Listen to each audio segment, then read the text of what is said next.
बिस्मिल्लाहिर्रहमानिर्रहीम, अस्सलाम वालेकुम। कैसे हैं आप लोग? उम्मीद मैं करता हूं कि आप लोग ठीक होंगे। आप स्पोर्ट्स वन देख रहे हैं, जो प्रोग्राम है पीएसएल के सीज़न 8 के सिलसिले का।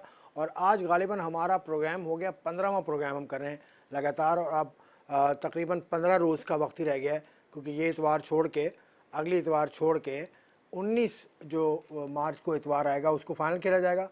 और बल्कि 15-20वां प्रोग्राम है, जो भी है। 12 लिए मुझसे कैलकुलेशन में गलती हुई, लेकिन ये मेरा मकसद नहीं है। आज यकीनन हम पीएसएल में होने वाले कल के मुकाबले पर बात करेंगे, जो कराची किंग्स को एक और शिकस्त हुई। इस्लामाबाद यूनाइटेड ने मुकाबला जीता, बड़ा स्कोर किया था कराची किंग्स ने 200 प्लस, लेकिन इस्लामाबाद यूनाइटेड के आगे वो कुछ भी नहीं। आज़म खान एक ऐसा दीवार बने, आज़म खान उनके सामने, कराची किंग्स के सामने, कि उन्होंने बिल्कुल तहस नहस कर दिया। आज़म ने जिस तरह की बैटिंग की, उस पर हम खुसूसी बातचीत करेंगे। और उसके बाद जो आज होने वाला मुकाबला है, बहुत बड़ा मुकाबला है। मुल्तान सुल्तान की टीम टकराएगी लाहौर कलंदर से, लाहौर के कज़ाफ़ी स्टेडियम में। मेरे साथ और एक और इशू मैं आपको बताऊं, जो हम जिस पर डिस्कस करेंगे। पीएसएल में शरीक टीम्स के जो खिलाड़ी हैं और जो उनके साथ ऑफिशल्स हैं, उनकी जानिब से ये शिकायत आई है। मैंने 3 फ्रेंचाइज से तो मैंने कंफर्म कर लिया है, बाकी हमारे पैनलिस्ट के पास भी ऐसी खबर है कि उनको पैसे की अदायगी अभी तक नहीं हुई। जो 70% रकम जो पहले मिल जाया करती है तकरीबन 1-2 रोज़ में, जो इससे पहले पीएसएल के एडिशंस हुए हैं, उसमें बड़ा ही क्लीन स्लेट रहा है। तो इस मरतबा कुछ अदायगियों में रुकावट है, अभी तक पैसे नहीं मिले। एक ये मसला, और दूसरा मसला ये है कि पीसीबी ने अब से तकरीबन 2 माह पहले जो कोचेस को फ्री किया था, 150 कोचेस और एनालिस्ट और दीगर अमला जो फारिग किया था, उनकी भी क्लियरेंस अभी तक नहीं हुई है। तो ये मसाइल हैं। बदियुज़्ज़मा कराची स्टूडियो में मेरे साथ बैठे हैं, हमेशा की तरह हंसते मुस्कुराते, very energetic man, very good man. 2005 से ये इस दश्त की सयाही में घूम फिर रहे हैं, और माशाल्लाह। बदियुज़्ज़मा कैसे हो? आप कैसे हैं? ठीक है? मैं ठीक हूँ, तो बिल्कुल वैसे बिल्कुल मैं ठीक। ज़बरदस्त। और एजाज़ शेख साहब हैं, लाहौर के हमारे राजा एजाज़ शेख साहब, क्योंकि ये बजाते हैं बाजा जो भी इनके सामने आता है। तो आज किसी का बाजा ये बजाने वाले हैं, मुझे इन्होंने बताया था ऑफ कैमरा। एजाज़ शेख साहब, अस्सलाम वालेकुम वरहमतुल्लाह।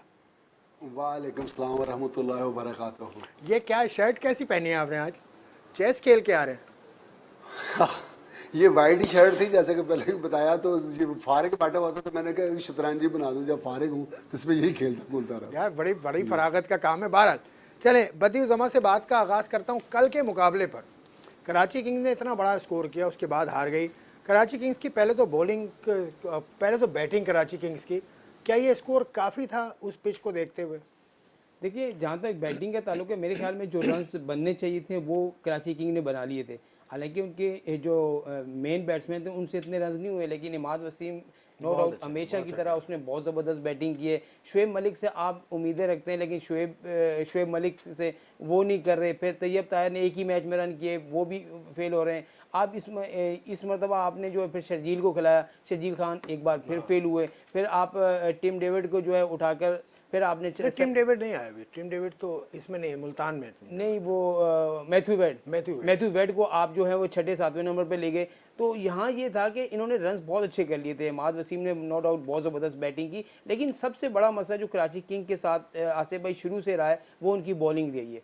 बॉलिंग में सिर्फ मोहम्मद आमिर के अलावा कोई ऐसा बॉलर नहीं है जो उनको ब्रेक थ्रू लेकर दे आम मौके पर। और पहले मैच में जब आज़म खान खेल रहे थे तो उन स्पिनर पे थोड़ा सा अटक रहे थे, लेकिन कल आप देखें तबरेज़ शमसी जो बहुत ज़बरदस्त बॉलिंग कर रहे थे, कल उन पे भी उन्होंने बड़े ज़बरदस्त अटैक किए। बड़े चलो, ये तो बैटिंग की बात आ गई ना। आज़म की तो हम खुसूसी बात करेंगे, मैं कराची की बात, बॉलिंग पर भी हम खुसूसी बात करेंगे। तो अभी सिर्फ बैटिंग की तरफ। बैटिंग का यही है कि इमाद वसीम के अलावा मुझे बताएं कि किसने रन किए। एक सलमान आया, उसने उनके साथ बड़ी अच्छी पार्टनरशिप की, जो तकरीबन 80-85 रन की पार्टनरशिप थी, वहाँ थोड़ा ये हुआ।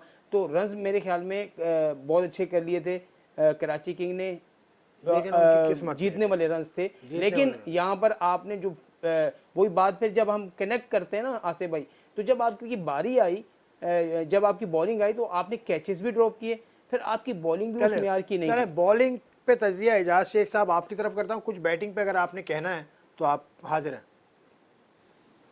देखिए, कराची किंग ने जो स्कोर बनाया वो T20 फॉर्मेट में कोई कम स्कोर नहीं था, मुकम्मल तौर पर फाइटिंग स्कोर था, और ये इतना आसानी से अचीवेबल नहीं था। चाहे उनके कुछ खिलाड़ी जल्दी आउट हो गए, जो कुछ भी शर्जील ने नहीं किया, रूजिंगटन ने नहीं किया, तैयब ताहिर ने नहीं किया, शायद मलिक 12 रन सिर्फ बना सके, इमाद वसीम अच्छा खेल के खैर जो हिंसा सजाया बोर्ड पे, वो जीतने वाला इंसान था, हारने वाला नहीं था। बिल्कुल ठीक। अगर दूसरी बारी की इस्लामाबाद यूनाइटेड की बात कर ली जाए तो उन्होंने जिस तरह उस टारगेट को अचीव किया तो वो उनकी यूनिटी की अलामत है, उनकी गुड लक है और आजम खान की बैटिंग है जिन्होंने एक बार फिर प्रूव किया कि वो एक अच्छे बैट्समैन हैं। उनमें जो कॉन्फिडेंस का जो लेवल है वो किसी से भी कम नहीं है। वो टीम किसी भी पोजीशन में हो वो अच्छा खेलते हैं और अच्छा खेल के मैच को जीत की राह पर गामजन करते हैं टीम को और जीत के बाहर भी निकलते हैं। तो इस तरह ये मैच उन्होंने अपने नाम किया। ये सिर्फ कॉन्फिडेंस जो उन्होंने अपना शो किया तो मेरा ख्याल है ये बहुत बड़ी बात थी। वो जो उन पर तनकीद इर्द गिर्द से कहीं से भी हो रही है कि ये ऐसे हैं बल्कि हैं थोड़े, ऐसा नहीं है ऐसे है, तो वो अपनी जगह सारा कुछ। लेकिन अगर इमाद वसीम की बैटिंग और इनका मुआवजा कर लिया जाए तो दोनों एक ही तरह की बैटिंग का मुजाहरा करें, अच्छी बैटिंग का मुजाहरा कर रहे हैं। अब ये भी बातें शुरू हो गई हैं कि अब मिडल आर्डर में किसकी जगह बनती है किसकी नहीं बनती, क्या आजम को टीम में होना चाहिए कि नहीं। जो मुझसे मेरे दोस्त सवाल कर रहे थे तो मैंने इमाद वसीम की आगे से मिसाल दे दी कि वो भी बड़ा एक्सपीरियंस है, पहले खेल चुका है, कप्तानी का भी उसको एक्सपीरियंस है। तो ये कबल इस वक्त सारी बातें हैं, ये बात तो हमने एंड देखेंगे। ये बात तो छेड़ी भी नहीं। हम अब आ जाए बॉलिंग पे। क्या आमिर फिट मुझे नहीं लग रहे थे कल। देखिए आमिर ने जो शुरू के 2 ओवर किए अच्छे किए, लेकिन उसके बाद उसको जो बॉलिंग थी बार बार आप देख रहे थे बॉलिंग में जाते हुए वो अपनी टांग को कोई मसला था और जिसकी वजह हाँ बिल्कुल ग्रोइंग इंजरी उसको है और मुझे लग रहा है कि वो बड़ी मुश्किल से खेल रहे हैं। पिछला जो उन्होंने मैच खेला था 4 आउट किए थे, अच्छी उसमें रिदम में थे, तो मेरे ख्याल में वो भी रिदम में नहीं थे। फिर आपकी बॉलिंग दूसरी तरफ आप देखें ना, आपके पास कोई ऐसा बॉलर ही नहीं है। आमिर एंड्रू टाई को आप स्टैट्स की बुनियाद पर उठा के लेके आगे हैं। मेरी बात ज्यादा T20 खेला है, 300 से ज्यादा उसकी विकेटें। यार आप मेरे ख्याल में 38-40 साल की उम्र के वो फास्ट बॉलर है, 36 साल की उम्र के फास्ट बॉलर है। ठीक मेरी सुने, और फिर उसके अलावा आप स्टैट्स पे बात करते हैं। स्टैट्स की अगर बात आप करें तो ये दीगर लीग्स और पाकिस्तान सुपर लीग में काफी फर्क होता है। लीग में तो उनको लिया है ना, स्टैट्स के बड़े बड़े लोग उनके साथ हैं। देखो स्टैट्स अब ये हर चीज स्टैट्स पे नहीं होती आसिफ भाई बहुत सारी चीजें ऐसी होती हैं कि आपको कंडीशन भी देखनी पड़ती है, वहाँ के मौसम को भी देखना पड़ता है। ये नहीं है कि आप मुझे बताएं कितनी बॉलें तो वो खाली फुल टॉस कर रहे थे। फिर आमिर जामीन पे आ जाएं, आमिर जामीन भी उस तरह की बॉलिंग नहीं कर पा रहे। फिर आपके पास जो स्पिनर है इमाद वसीम से भी कल आप देखें बिल्कुल भी उस तरह की बॉलिंग नहीं हुई जिस तरह की वो बॉलिंग करते हैं। फिर शोएब मलिक को आपने 2 ओवर दिए फिर उनको हटा दिया। ये समझ से मुझे नहीं आया कि शोएब मलिक को अगर आप खिलाते हैं और उस ओवर देते हैं 2 ओवर वो अच्छा कर जाते हैं, फिर 2 ओवर की क्यों रोक लेते हैं। फिर तबरेज शमसी जो पिछले मैच में बहुत अच्छी बॉलिंग कर रहे थे, इस मैच में मुकम्मल तौर पर जो है वो आजम खान और फ़हीम अशरफ ने उनके अटैक किया और अटैक करने की वजह से जो है वो अपनी लाइन और लेंथ जो है भूल गए, जिसकी वजह से इतने रन उनको पड़े। तो यहाँ पर क्रेडिट देना पड़ेगा आपको आजम खान की बैटिंग। फिर उनकी टीम में जो एलेक्स हेल्स आए, आप देखें गुरबाज को उन्होंने बाहर कर दिया, गुरबाज को नहीं खिलाया, एलेक्स हेल आए, मेनरो आए। अच्छा पिछला मैच आप देखिए 110 रन हारने के बाद उनको अंडर प्रेशर होना चाहिए था, लेकिन उन्होंने कोई प्रेशर नहीं लिया। वो पूरे एतमाद के साथ आए और आके हमने जीतना है और वैसे ही खेले। और यही चीज होती है कि एक मैच अगर आप बुरा हारते हैं फिर अगले मैच बहुत अच्छा जीतते हैं। जिस तरह से बदील जमा कह रहे हैं गुरबाज को बिठा दिया, ये तो उनकी बेंच के ऊपर इतनी ताकत मौजूद है ना, तो ये तो उन्होंने जब पिक किया था तब की बात होती है कि इस्लामाबाद यूनाइटेड ने बड़े अच्छे पिक्स किए। अब आपको मैं कराची की मिसाल अगर दूं तो इमरान ताहिर इतना बड़ा खिलाड़ी है और शायद गोल्ड कैटेगरी में या प्लेटिनम कैटेगरी में उसको पिक किया है, वो बेंच पे बैठे हुए। शर्जील खान, हैदर अली दोनों आपकी टॉप कैटेगरी में रिटेंशन है, एक और एक बाबर आजम की रिप्लेसमेंट है। वो दोनों मैच नहीं खेलते, कल शर्जील खेले लेकिन कुछ नहीं किया, वो भी बेंच पर बैठे हुए। एंड्रू टाई जो कि शायद गोल्ड कैटेगरी में है, गोल्ड कैटेगरी में एंड्रू टाई है, वो आ गए, वो कुछ नहीं कर रहे। तो ये तो पिक्स के ऊपर मसला है ना। इस्लामाबाद यूनाइटेड को हम इसीलिए तो क्रेडिट देते हैं। जी एजाज भाई देखिए, इस्लामाबाद यूनाइटेड की टीम जो कि 3रे नंबर पे है, कराची की टीम 5वें नंबर पे मौजूद है पॉइंट टेबल पे, तो वो जो कम्बिनेशन बना रहे हैं वो फाइनल तक देखते हुए या प्ले ऑफ कम से कम प्ले ऑफ के जो मैचेस हैं ना उनको मद्देनजर रखते हुए तमाम खिलाड़ियों को मौके दे रहे हैं। और ये मैच दोनों टीमों के लिए आसान नहीं था। ये ऐसा नहीं हुआ कि इस्लामाबाद ने 13 ओवर में या 15 ओवर में मुकम्मल करके तो बाहर निकल गए हैं। तो अब हम ये कहें कि कराची के जो बॉलर्स हैं उन्होंने बॉलिंग अच्छी नहीं की, 19.2 गेंदों तक वो उन्होंने फाइट की कराची ने, उनको रोका भी। और इस्लामाबाद को ये अचीव करने के लिए 20वें ओवर की जो पहली 2 बॉलें वो खेलनी पड़ी, देन वो जीत के तो वो बाहर निकले, बड़ी शॉट्स भी हो गई। तो बॉलिंग दोनों तरफ से अगर देखें तो उनका म्यार कुछ ज़्यादा मुख्तलिफ नहीं है। अगर उनको 202 रन पड़े हैं 20 ओवर्स में 202 का टारगेट मिला तो उन्होंने भी 20वें ओवर जाके उसको अचीव किया है। तो विकेटों का भी मुआवजा सिर्फ 1 विकेट का फर्क है, उन्होंने वो 1 या 2 विकेट का फर्क है, 4 है, वो 6 विकेटों से जीते हैं, उन्होंने कम्पीट कर लिया। तो ये बॉलिंग तबरेज शमसी रोज जो कहते हैं ना every day is not Sunday, ना तो बैट्समैन का कोई दिन होता है रोजाना के वो आए चौके चौके लगाए तो वो निकल जाए बाहर। तो फिर तो वो अगर सारे बैट्समैन 50-50 करना शुरू कर दे तो अब 20 ओवर में कितने लोग एजाज भाई मुझे फर्क जो देखें, बैटिंग भी आप सही कह रहे हैं, एक पाई की हुई, बॉलिंग भी पाई की हुई दोनों तरफ से, लेकिन मुझे जो मेन फर्क लगा है कराची ने जो कैचेस छोड़े उसमें हुआ है। एक इस्लामाबाद से देखें तो एक शादाब से कैच छूटा है, वो भी बहुत जरा मुश्किल था। फिर जो हसन अली ने कैच लिया, आउट क्लास कैच लिया, लेकिन कराची ने जो कैचेस छोड़े हैं, मिस फील्डिंग जो हुई है, वो मेरे ख्याल में फर्क पड़ा है। तो फिर इसका मतलब तो ये हुआ ना कि सारे के सारे मैच का तो सिर्फ एक क्रेडिट दे दे कि हसन ने जो छक्के को कैच आउट में तब्दील करवाया अपने साथी से मिलके, तो इसका मतलब कि मैच तो वहां पे सारा रुख ही चेंज हो गया। अगर वो छक्का हो जाता वो तो 1 विकेट भी गिर जानी थी, फिर मजीद दबाव में आ जाना था। तो ये इसका मतलब यही हुआ कि मैच पे किसी भी वक्त वो अपना रुख चेंज कर लेता है एक बॉल पे। T20 का तो ये खूबसूरती है ना, कहीं भी जा सकता है, यही खूबसूरती है, बिल्कुल यही खूबसूरती है। इसलिए ये नहीं है कि हम जो बात मुकम्मल करें, अपनी बात मुकम्मल करें एजाज भाई।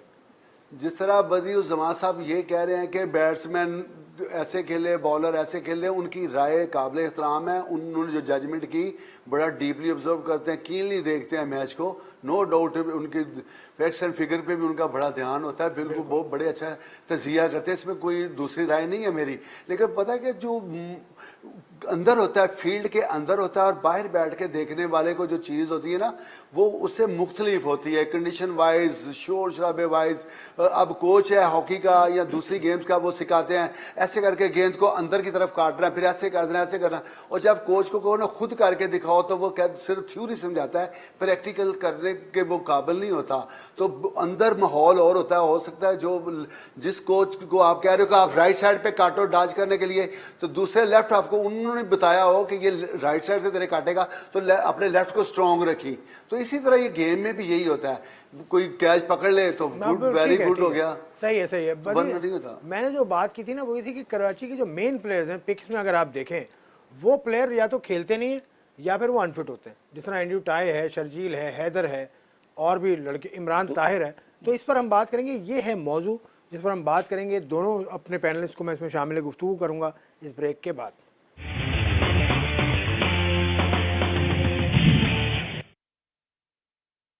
Welcome back to Sports One. PSL 8 के सीज़न 8 के सिलसिले का ये प्रोग्राम जो आप देख रहे हैं, इसमें हम बहुत सारी बातें करते हैं। हम सिर्फ क्रिकेट के इशू पे बात नहीं करते, हम सिर्फ PSL पे बात नहीं करते, हम दूसरे मौजूआत जो PSL से जुड़े हैं उस पर हमारी नज़र होती है। और उसके अलावा जो दीगर खेल हैं उसकी भी कोई बड़ी खबर हमसे नहीं बच के जाती, क्योंकि हमारे पास रिपोर्टर्स हैं जो कि लाहौर और कराची को कवर करते हैं। पिंडी में भी हमारी रिपोर्टर हमारे साथ होती हैं, अमरीन, तो उनसे भी हम आपकी बातचीत कराते रहते हैं। जब पिंडी के मुकाबले होंगे तो अमरीन की जानिब चलेंगे।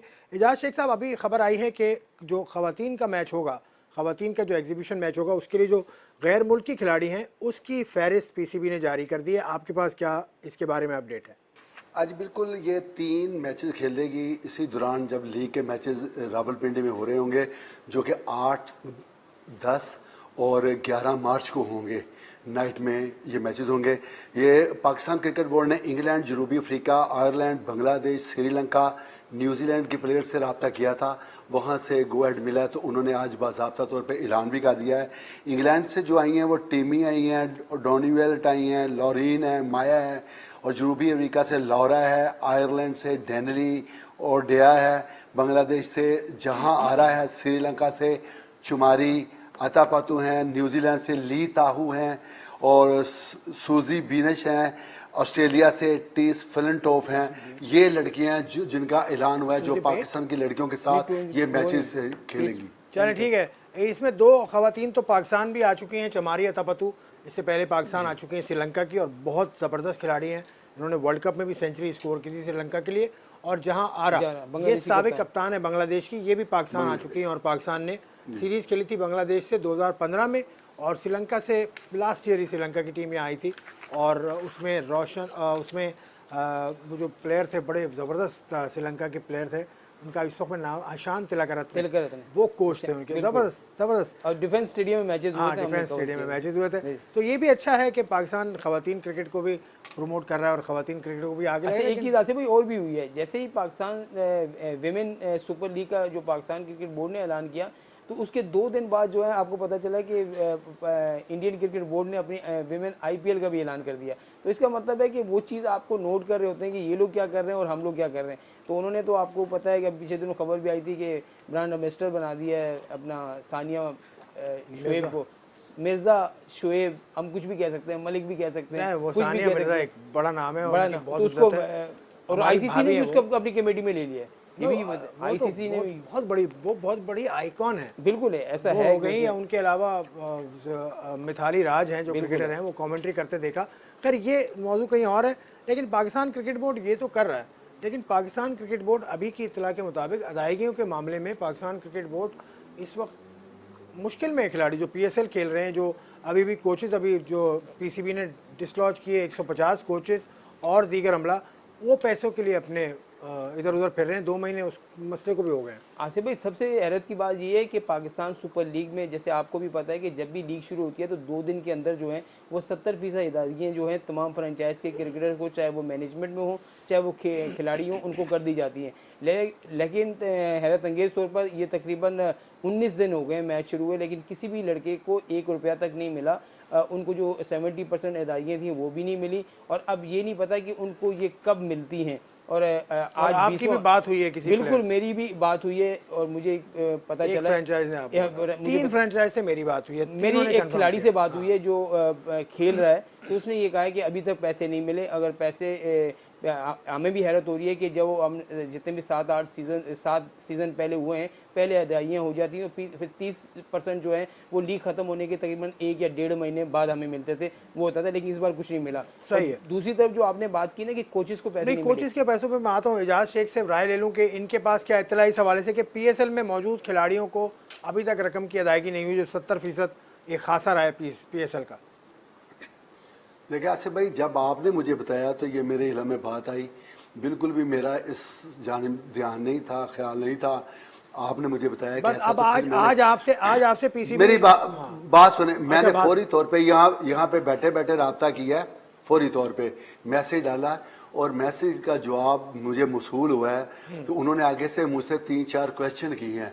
उन्होंने कहा क्या आपके पास कोई इतला है कि हमने नहीं दिए, या किसी प्लेयर ने ये कह के प्लेयर ने कहा मुआवजे नहीं मिले? प्लेयर ने कहा है, कोचेज ने मुझसे कहा है, बदी से भी एक प्लेयर ने कहा है, मैं नाम नहीं दे सकता प्लेयर का, लेकिन अगर उन्होंने दिए तो वो सबूत रख दें पीसीबी सामने कि हमने दे दिए। बात जी, पहले मेरा जवाब सुन लेना। उन्होंने आगे क्या कहा?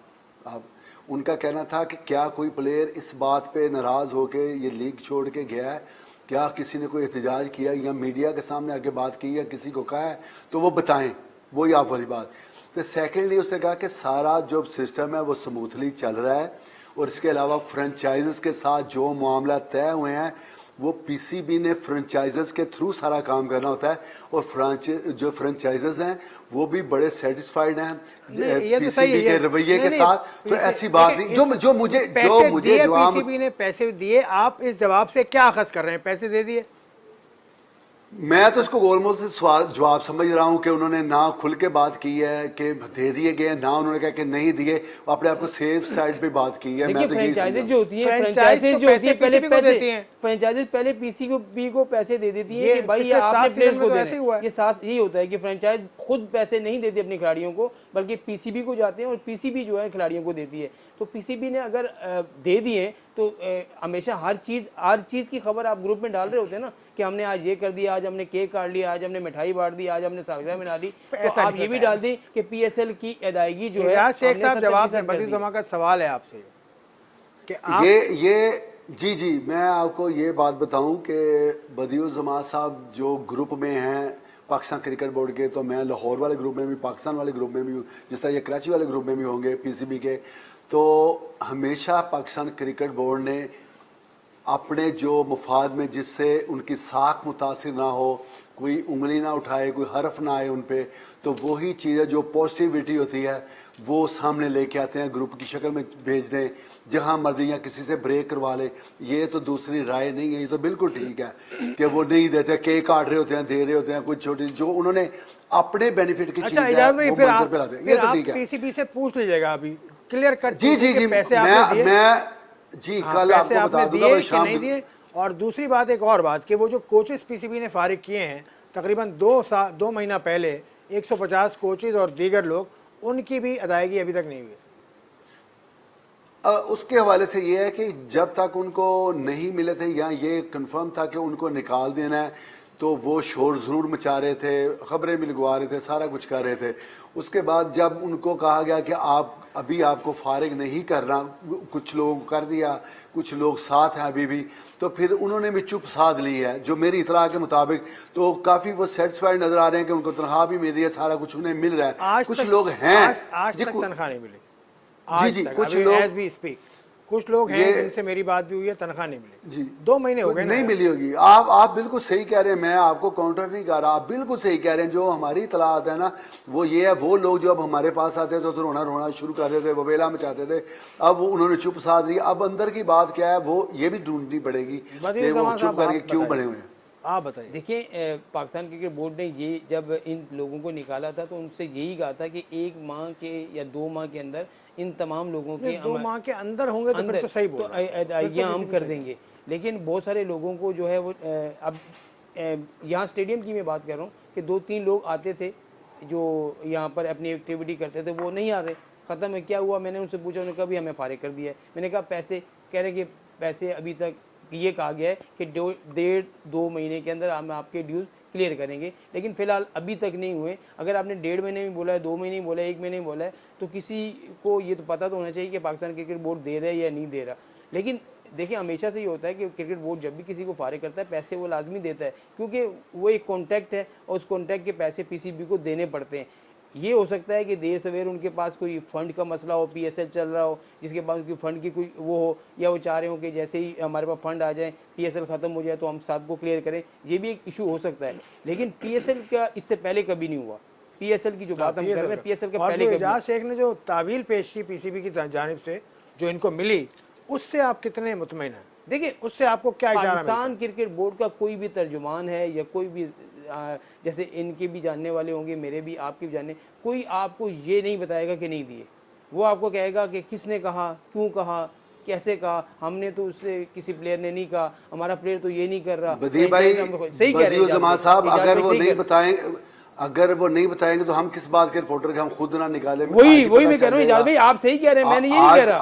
आज पता चल जाएगा ना कि किसको मिले, कितने लोगों मिले, क्यों नहीं मिले, और किन लोगों को भी बहाल किया और कितने लोग निकले, ये सारी कुछ आज बिल्कुल पता चल जाएगा सारा। चलें फिर, कल का प्रोग्राम हमारा जबरदस्त किस्म का होने वाला है। संडे इंशाल्लाह, every day is not Sunday, every day is not Sunday, but tomorrow is Sunday, तो be ready for tomorrow Sunday. तो कराची किंग्स की बात हो गई और इस्लामाबाद यूनाइटेड की बात हो गई, हमने तफसील से बात की। अब जो अगला मुकाबला है जो आज होना है मुल्तान सुल्तान्स का और लाहौर कलंदर्स का, उस पर हम बात करेंगे ज़रूर।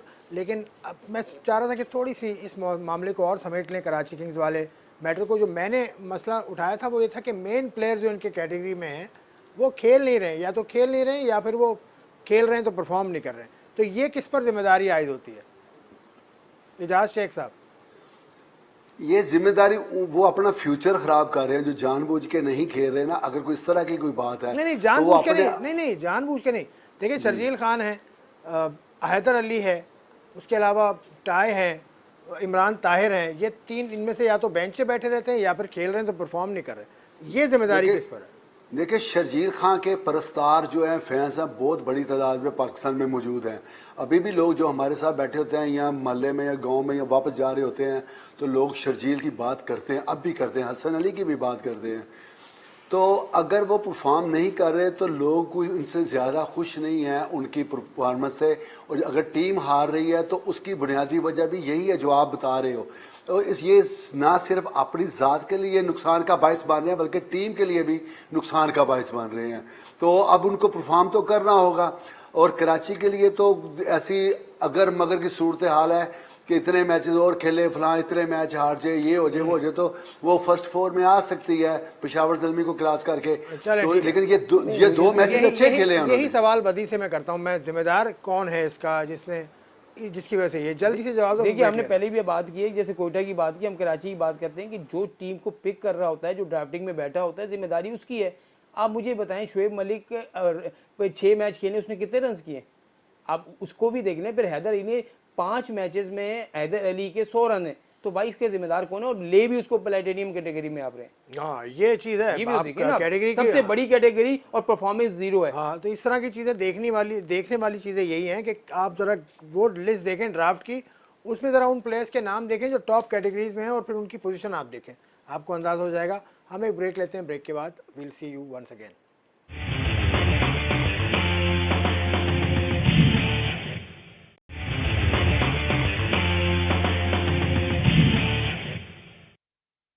देख रहे हैं तीसरा सेगमेंट, आखिरी सेगमेंट, जिसमें इस्लामाबाद यूनाइटेड और कराची किंग्स का हमने खुलासा कर लिया।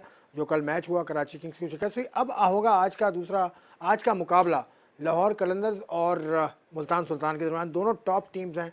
लाहौर लाहौर कलंदर, उसकी बात बाद में करें। अभी आप थोड़ी देर पहले बहस कर रहे थे कि पैसे मिले या नहीं मिले, तो अभी ब्रेक में मेरी एक खिलाड़ी से बात हुई है, उसने ये कहा कि 25-26 को कहा गया था कि हम आपको पैसे दे देंगे, 25 और 26 फरवरी को दे देंगे, और आज हो गई है 4 मार्च, तो अभी तक तो पैसे नहीं मिले। बात खत्म हो गई। इजाज शेख साहब ऐसी बात पहुंचा दीजिएगा आगे कि पैसे वैसे आपने नहीं दिए अब तक। खैर चलें, ठीक है। इजाज शेख साहब आपसे शुरू करता हूँ। आप मुल्तान सुल्तान और लाहौर कलंदर्स, ये तो होगा कांटे का मुकाबला। इसमें बॉलिंग मुल्तान की बहुत आला बॉलिंग है, लाहौर की बॉलिंग भी देखें तो लाजवाब है, बैटिंग भी बहुत अच्छी है, कप्तानी भी अगर देखें तो बहुत उम्दा है। तो इस मैच में आप क्या निकालेंगे, इस मैच में इन दोनों के दरमियान? देखें, अगर रिजल्ट वाइज पॉइंट्स टेबल पे देखा जाए तो लाहौर कलंदर आज भी फेवरेट है, टॉप पे है 10 पॉइंट्स के साथ, जबकि मुल्तान दूसरे नंबर पे है। ये कांटे का मुकाबला होगा। लाहौर कलंदर ने जिस तरह पहले मैच में पेशावर ज़ल्मी को 40 रन से मात दी और उसके बाद इस्लामाबाद यूनाइटेड को एकतरफा मुकाबले में 110 रन से हराया, फिर तीसरे मैच में हारते हारते बचे ज़रूर, लेकिन 17 रन से कोयटा ग्लैडिएटर को भी हरा दिया। तो अगर जिस तरह का कम्बिनेशन बना हुआ है, जिस तरह का कॉन्फिडेंस है लाहौर कलंदर में, और बॉलिंग अटैक है, जिस तरह अगर देखें, अगर शहनशाह अफरीदी नहीं चलते तो राशिद खान वो काम कर दिखाते हैं जिसकी टीम को ज़रूरत होती है। जब राशिद नहीं चलता, हारिस नहीं चलता, शहनशाह अफरीदी नहीं चलते, तो डेविड विजय वो काम कर दिखाते हैं।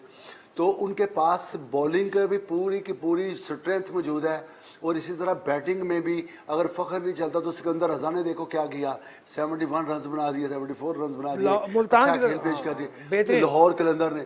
तो इसी तरह मुल्तान की टीम भी बहुत अच्छी है। आज जब मैं स्टेडियम में एज ड्राइव करने के लिए गया 3 बजे के लिए, वॉक्स पोस्ट भी किए, तो बड़ी तादाद तमाशाइयों की अंदाज़ा लगाए 2-2:30 बजे उधर पहुंच चुकी थी और परचम थामे हुए थे, फेस पेंट नहीं करवा रहे थे।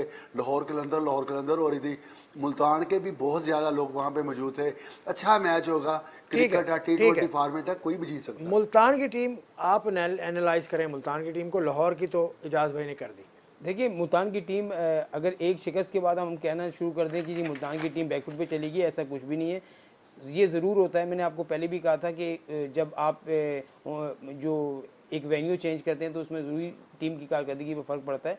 तो आज भी जो मुल्तान की टीम है वो अम्पल्ला है लाहौर के। बैटिंग को अगर आप उनके 5-6 बैट्समैन देखें और इनके 5-6 बैट्समैन देखें तो एक जैसे बैट्समैन हैं और एक जैसे वो बैटिंग कर रहे हैं। फिर बॉलिंग में अगर आप आ जाए, इनके पास शाहीन अफरीदी और रऊफ़ हैं, तो उनके पास अब्बास अफरीदी और जो एहसान उल्लाह हैं वो बड़ी अच्छी बॉलिंग कर रहे हैं। उसामा मीर है, फिर उसामा मीर लेग स्पिन उनके अगर अच्छे हैं, तो इनके पास राशिद खान अच्छे हैं। तो जहाँ तक उनके 5 जो बॉलर हैं वो बड़े तगड़े, इनके 5 बॉलर ये भी बड़े तगड़े। तो असल में जो मैच होगा ना आसिफ भाई, वो यही होगा, बैटिंग पे मैच होगा कि इस तगड़ी बॉलिंग के खिलाफ मुल्तान की टीम कैसे बैटिंग करती है और उस तगड़ी बॉलिंग के खिलाफ जो है वो लाहौर की टीम कैसे बैटिंग करती है। तो यहाँ पर, और फिर दूसरा जो तीसरा फैक्टर है कि लाहौर में ये होता है कि आपकी जो फील्डिंग है, थोड़ा सा प्रॉब्लम वहाँ पर इस मैदान में होती है। तो वहाँ पर आपको अगर 1-2 कैच किसी टीम के छूट जाते हैं ना, तो वो उसमें प्रेशर में आ जाती है। तो मेरे ख्याल में जो फील्डिंग होगी वो दोनों टीमों की तरफ से बड़ी अहम रोल प्ले कर सकती है। बैटिंग वाइज, बॉलिंग वाइज दोनों टीमें 19-20 हैं, कोई ज़्यादा अच्छा फर्क नहीं। एजाज भाई, दो कप्तान होंगे, दोनों का ताल्लुक खैबर पख्तूनख्वा से है, दोनों ही ज़बरदस्त किस्म के खिलाड़ी हैं पाकिस्तान के, दोनों ही बड़े अच्छे दोस्त हैं। रिजवान वर्सेस शाहीन अफरीदी, कैसा मुकाबला देख रहे हैं इन दोनों कप्तानों का आप? दोस्ती जो होती है वो ग्राउंड के बाहर होती है, अंदर सिर्फ उन्होंने एक बिहेव अच्छा ज़रूर शो करना होता है, जो आईसीसी के रूल्स हैं या पीसीबी का जो कोड ऑफ कंडक्ट है। लेकिन जब हीट ऑफ द मूवमेंट होता है तो उस वक्त कुछ ना कुछ ना चाहते हुए भी जुमलों की अदायगी भी हो जाती है, एक दूसरे को आंखें भी दिखाना पड़ जाती हैं। दोस्त ज़रूर हैं, लेकिन अगर गेम वाइज देखे जाए तो ये बदी ने बड़ी अच्छी बात की। अब अगर मोहम्मद रिजवान जिस तरह की बैटिंग कर रहे हैं, वो भी बड़े टॉप क्लास बैटर हैं, तो आगे उनके सामने अगर शहशाह अफरीदी या हारिस रऊफ जैसा बॉलर है तो आज पता चलेगा ना कि मोहम्मद रिजवान उनको कैसे खेलते हैं। क्योंकि कैंप में जब ट्रेनिंग होती है, सेशन होते हैं, तो उसमें एक दूसरे को खेलते हैं, एक दूसरे की कमियां कुताहियां और जो कमज़ोरियां बॉलर्स को बैट्समैन की पता होना चाहिए और पता होता है। इसी तरह उनको पता होता है कि ये कहाँ से बॉल निकालते हैं, इन स्विंग कैसे करेंगे, आउट स्विंग कैसे करेंगे, सेम करते हुए क्या करेगा, कंडीशन कैसी हैं। तो मोहम्मद रिजवान भी मैच्योर हैं, तो एक अच्छा मैच देखने को मिलेगा। लोग जो आएंगे वो आज फिर इंजॉय करेंगे। चलें एंजॉय करेंगे। मुल्तान एक चीज़ और है कि लाहौर मुसलसल मैच खेल रही है और मुल्तान को थोड़ा सा 2-3 दिन का गैप मिला है, तो इसमें भी हो सकता है उन्होंने जो तैयारियां की हों, लाहौर के मैचेस देखे हों, उसमें उन्होंने ख़ास तौर पर उनकी अच्छी चीज़ें भी नोट की होंगी, उनकी जो खामियां हैं वो भी नोट की होंगी कि कहाँ हम इनको पकड़ सकते हैं। ये हमेशा से मैचेस में ये होता है कि जब दूसरी टीम खेल रही होती है दो, तो एक टीम जो बाहर बैठी हुई होती है वो लाजमी तौर पर उन चीज़ों को नोट कर रही होती है। अब ये दो मैच भी हो गए, ये वाला मैच भी हो गया, इन दोनों टीम्स का हो गया। मैंने प्रोग्राम के शुरू में कहा था कि आज़म खान ने जो कल इनिंग खेली है और लगातार वो इनिंग खेल रहे हैं, क्या आज़म खान अब T20 टीम में पाकिस्तान की आने की मतलब उनके अंदर सलाहियत है, उन्होंने साबित कर दिया? देखिए जी, आज मैं मिसबा उल हक को सुन रहा था तो मिसबा ने बड़ी अच्छी बात की। उन्होंने ख़ास तौर पर आज़म खान और इमाद वसीम दोनों के मुताल्लिक़ कहा है कि इनको T20 के फॉर्मेट में इन दोनों की पाकिस्तान टीम में ज़रूरत है। और यही बात शाहिद अफरीदी ने कहा कि आज़म खान इससे मेरी मैच के बाद बात भी हुई है। और शाहिद अफरीदी क्यों हर किसी से बात करते हैं भाई? मसला ये क्यों?